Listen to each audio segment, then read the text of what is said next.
Now, out of solidarity between think tankers, I have chosen Mr. Jan Bond to have the last word, at least in this part of the panel.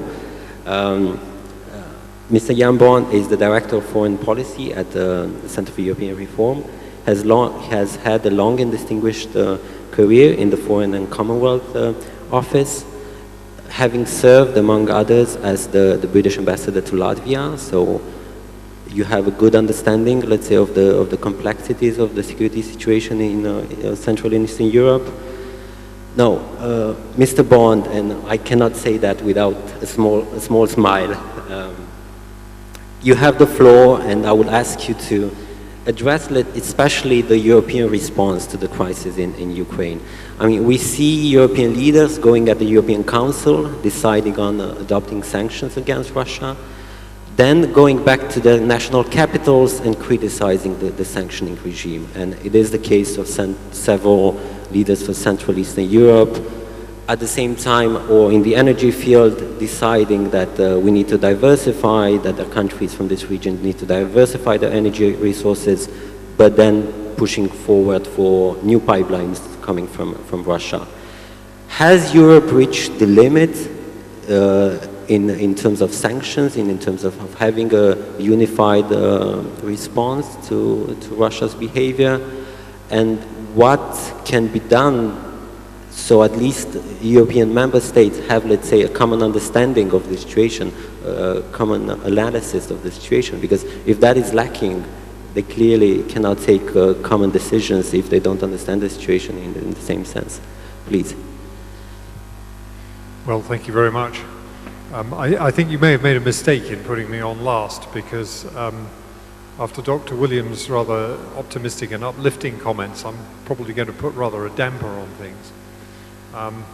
I mean, fundamentally, I am deeply pessimistic about the future of the relationship between the West and Russia for as long as the present Russian authorities are in power.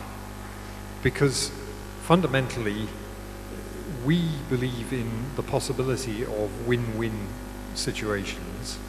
I don't believe that Vladimir Putin or most of those around him do.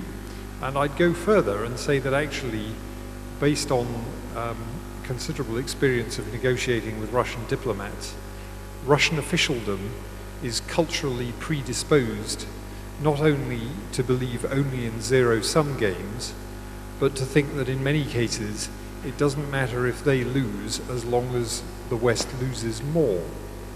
And that gives us a big problem in trying to negotiate our way out of the situation in Ukraine. We take it as axiomatic that any rational country would want to have prosperous, stable neighbors. From a Russian perspective, that is not axiomatic at all. More than 60 years ago now, the great American Sovietologist George Kennan wrote along the lines that when the Kremlin looked out, it saw either vassals or enemies, and its neighbors had to make a choice. They could either be one or the other. So that, I think, is a big problem in trying to deal with the situation that we face now. We think that it is possible to persuade Russia ultimately that it's in its interest to see Ukraine take the sort of pathway that Poland took in 1991 and end up as a successful, reasonably prosperous, prompt payer for goods that it imports from Russia. And we think that that would be better than the current situation. But as far as Russia is concerned, that is not the case. And that infects the Russian attitude to the Eastern Partnership as a whole.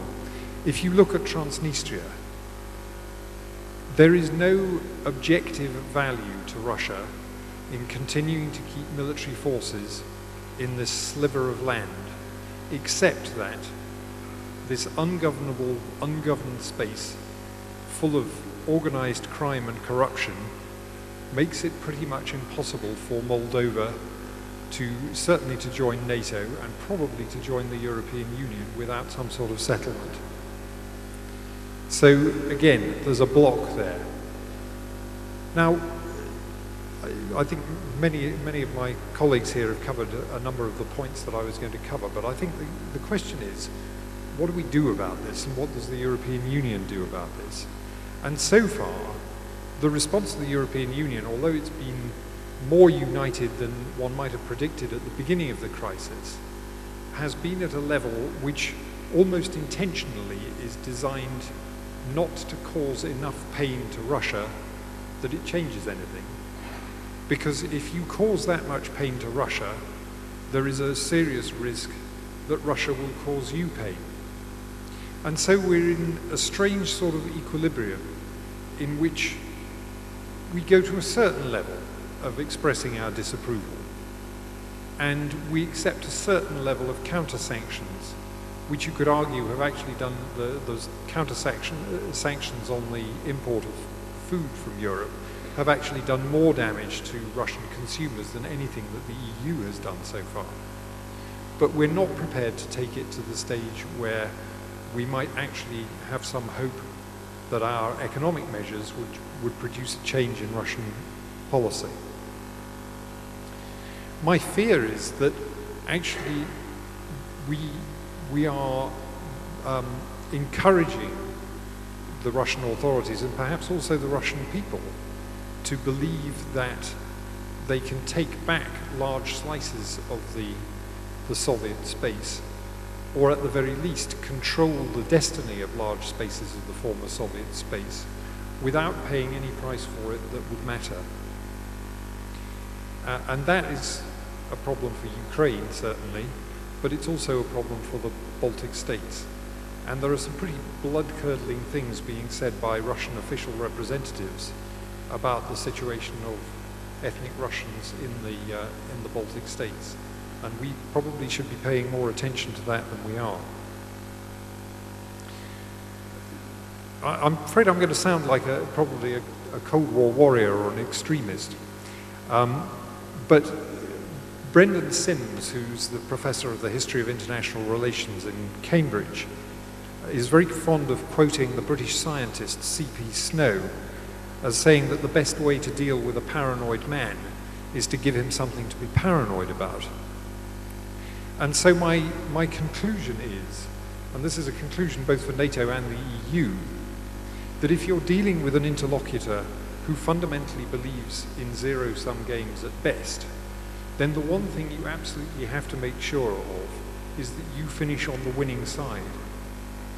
And so if I'm looking at the EU response, you have to look at things like shutting Russia out of SWIFT, which would be massively damaging to the Russian economy. You have to look at the full force of European law being applied to Gazprom. It's ridiculous that the Commission is backing away from issuing a final decision on the anti-competitive practices case against Gazprom, which has to be one of the most open and shut cases that the European Commission has ever brought. And on the NATO side, there has to be more willingness to offer useful help to Ukraine. I hear what's been said about offering them night vision goggles and the like. But the reality is that, as I think even President Poroshenko said, the Ukrainians have lost more than half of the military equipment that they started the year with as a result of the fighting in the east. Now, the Central European nations of NATO still have, one way or another, quite a bit of surplus ex-Soviet military equipment, old helicopters, old aircraft and so on, perhaps a few old tanks, I'm not sure. I strongly believe that it is time that NATO and the individual NATO member states did more to unsettle the calculus in the Kremlin that effectively you can take over chunks of Central and Eastern Europe and there will not be a high cost to pay. I don't think that the long-term future of this relationship is at all helped by the West constantly taking a step back whenever Russia takes a step forward.